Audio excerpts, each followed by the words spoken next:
হুম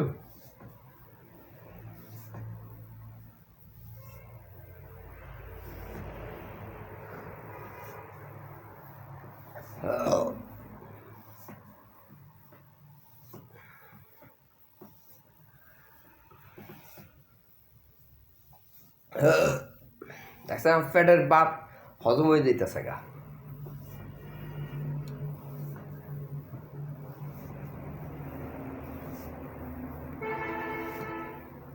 আবারও খাইতে হইব, আমরা শরীর টাইট হয়েছে কিছুটা।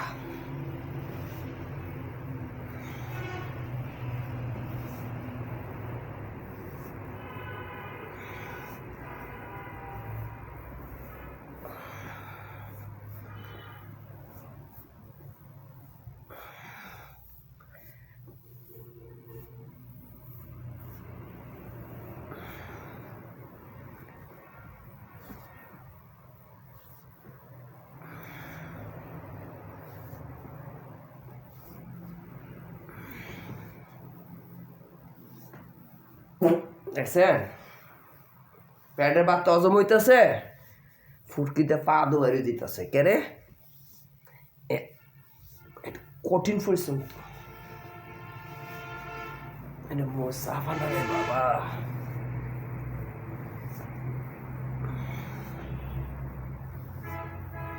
এই কামের টেয়ে বুঝি সুমিনের ভাগ দিতাম। হ্যাঁ, কি জগৎ লিয়ে ঘুরেন, কি চিন্তা ভাবনা করেন আপনারা। কেউ কারো পরিশ্রমের টাকা কাউরে ভাগ দেয় না, বিদেশে মাটি তো কেউ কাউরে দেয় না, বাপ পুত্রে দেয় না। না বাজার মিশাতা কইলাম, ছেলে সন্তানরা দেয় না, পুতে বাপেরে দেয় না। বিদেশে মাটি যে বিদেশ তো করছেন, আপনার কি জ্ঞান দন লাগবো? কেউ কাউরে ভাগ দেয় না। রক্তের পরিশ্রমের টাকা খুব মিষ্টি টাকা। হ্যাঁ, ভাগ দেয়, কোনো কারণ ছাড়া কাউরে দেয় না, এটা বুঝেছি। ভাগ দেয় কারে? কেউ যদি কারো পিছনে ইনভেস্ট করে, টাকা পয়সা দিয়া, দোকানপাট দিয়া, লাইসেন্স করে তারে সোজা করে খাড় করায়, তারে ভাগ দেয়, অন্য কাউরে ভাগ দেয় না। বিষয়টা এইরকম। হুদৌদিকে কারে দিব? ওই হাতে ভিডিও করবো দেখে তার টাকা দিতে হবে, আমার কষ্টের পরিশ্রমের টাকা 10 জনে ভাগ করে দিতে হবে, আমি কী পাবো? আমি পাবোটা কি? আমি তো একটা মাসের শরীর মেসেজ করে 1000 টাকা না পেলে আমার ভালো লাগে না। আমার এটা ফোর্সেও না, আমি কাজ করিও না। 1000 টাকা ছাড়া আমি কাজ করি না। তো আমি এই 1000 টাকা আমি তো ভাগ দিব, সরি, এতজনে দম যেত না। সবাই ছাড়া হয়ে গেছে গা, সবাই চায়, চাইলে কি পাইব? হইতো না, সম্ভব না। আমি যেমনি আছি এমনি ভালো আছি, দৌড়াইতেছি, কাম করতেছি, অসুবিধা কি? হ্যাঁ দিমু তো, দোকান তো দিমুই। 4টা টার্গেট করছি না, 4 রোডেই হইব কনফার্ম। আমরা একটা মিস হলে হইতে পারে, 3টাতে কনফার্ম হয়ে গেছে গা। মিয়ামি, মিয়ার বাজার, দাউদকান্দি, খোদার কসম 3 রোডেই কনফার্ম। তারপর আপনি এখানে আমো, আপনি টেনশন করেন না, আপনি এখানে আমো। আমি সবাই জায়গায় জায়গায় যাবো। আমি এতদিন জায়গায় গেছি, সবাই জায়গায় আমি যাবো। আমি কাউরে মানে বাদ দিয়ে দিই না, সবাই আমি হাতে রাখি। কারে কখন কোন সময় কি কাজে লাগে এটা মানুষ মুখস্থ করতে পারে না, কোনো দিন করতে পারে না। যারা বেকুব তারা এটি মনে করে। আল্লাহ সুবহানাহু ওয়া তাআলা কারে কোন সময় কার দুয়ারের সামনে নিয়ে হাজির করাইব, এই দুনিয়ার ভিতরে কোনো ফির আউলিয়া দরবেশ তো দূরের কথা, কোনো জাদুকর টুনাদারও কইতে পারতো না। এক গায়েবে মালিক আল্লাহ এটা ভালো হইতে পারে। কখন কার কাছে কার মুখাপিক্ষি হইতেইব এটা আল্লাহ ভালো জানে। সুতরাং মানুষের সাথে কখনো কোনো কারণে ছোট মানসিকতা নিয়ে কাউরে কষ্ট দিতে নাই, কোনো ক্রমেই না। ভাল লাগে না, চলি না, এটা এক বিষয়। তার প্রতি অন্যায় করবো, তার হক নষ্ট করবো, বা হক দিমো না, হক লমবো না, দিমো না, এই কাজটি ভালো না। যদি কোনো সময় তার কাছে যাইতে হয়, তখন সে আগের কথাটা চিন্তা করবো, তুমি তো আমার হক মারছিলা, আজকে তোমার দূর অবস্থায় তুমি কেমনে জানে আমার কাছে আবার হাজির হইলা, দুঃখিত বাজান, পারলাম না সাহায্য করতাম। যেভাবে আছেন সেভাবে থাকেন, এইটি মুখটা দিয়ে বাইরে যায় মানুষের, যে মনে কষ্ট থাকা যায়। সেজন্য মানুষের সাথে না মার লাগলে চলতাম না, কিন্তু হক মারানো যেত না। এটা খারাপ জিনিস। একবারে না খাই থাকবো, একবারে কম খামো, কষ্টে থাকবো, পেটটা এই বিছানা লাগাই হইয়া থাকবো, মানুষের হক মানবো না।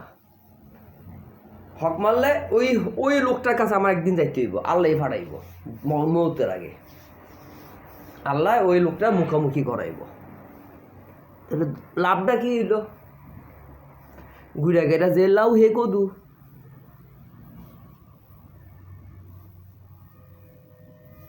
আমার অনেক টাকা আছে, আমার অনেক সম্পদ, আমি একমাত্র হিয়াল কুত্তার কাছে যাই পুষতাম না।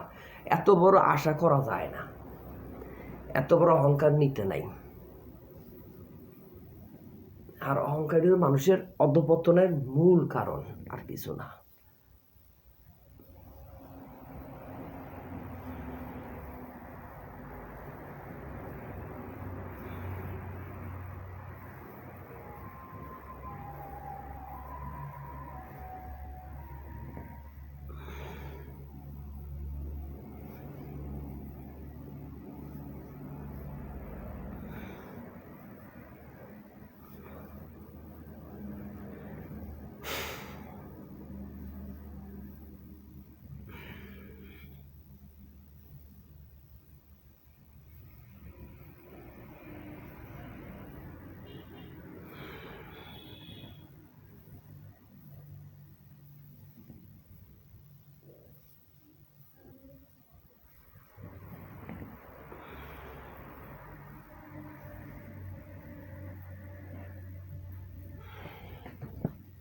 রাহেন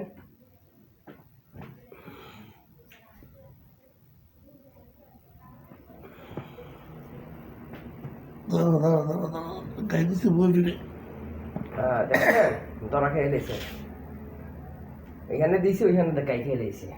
তাই তো আগের মতন যান, আগের মতন যান। গাই কেমনে খাইছে এটা ধরে নাকি?